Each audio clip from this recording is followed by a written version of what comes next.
Hello, happy woodworkers. Mayana here with Heartwood Art. Today, I'm going to show you how I built this wonderful bookshelf. I even designed it, and I have a CAD tutorial for you in SketchUp so you can design your own too. The open shelves are great for plants like I'm using for here. There's plenty of storage at the bottom for your cookbooks and other things too. So let's dive in.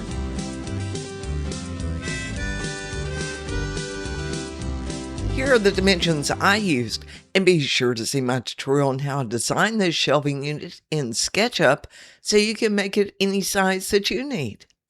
For lumber, I used 3 boards at 1x8x6 and 3 boards at 1x4x8.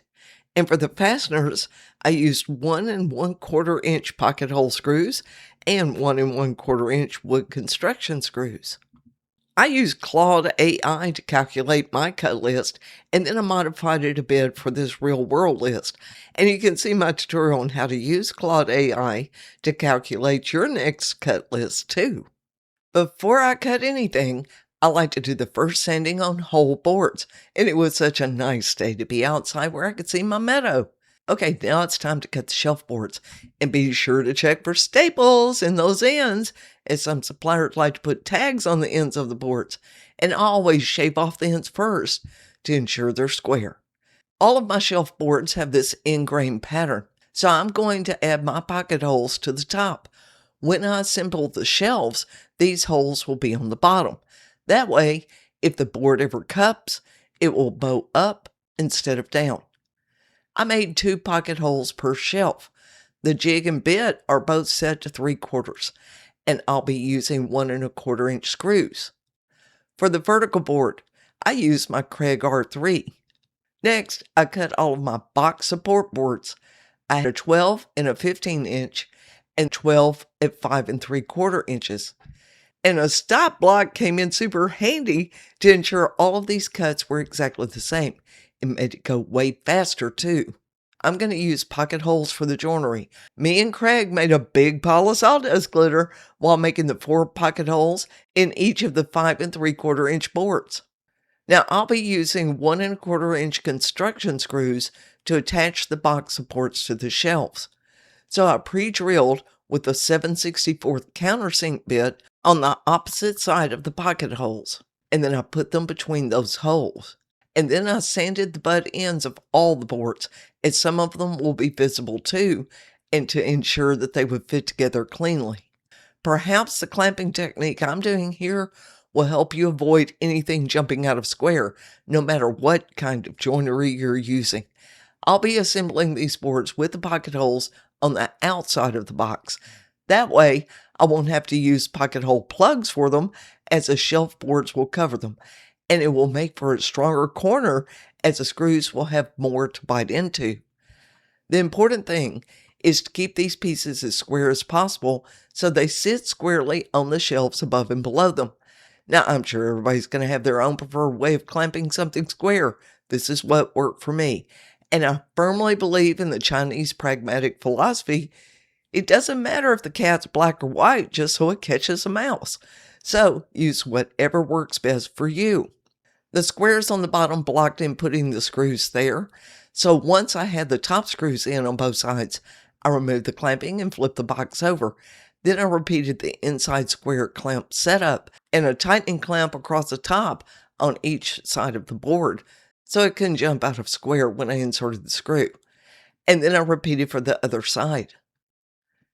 Now, because I'll be relying entirely on mechanical joinery for this project, I primed, sanded, and then painted the boards prior to assembly. And I did the same for the support boxes. But if you intend to use glue for your shelves, you'll want to save these steps until after assembly. Then I did a very light sanding with 220 grit to knock off the raised grain before I painted. Okay, let's do the assembly. Now here's my CAD drawing that I made in SketchUp. And you can see it to design your own shelf too. Now, to help me keep the left bottom corner of the shelf square, I'm starting this build with the 4th shelf board, which is the next one up from the bottom board, and I'll be adding the support boxes that go underneath it.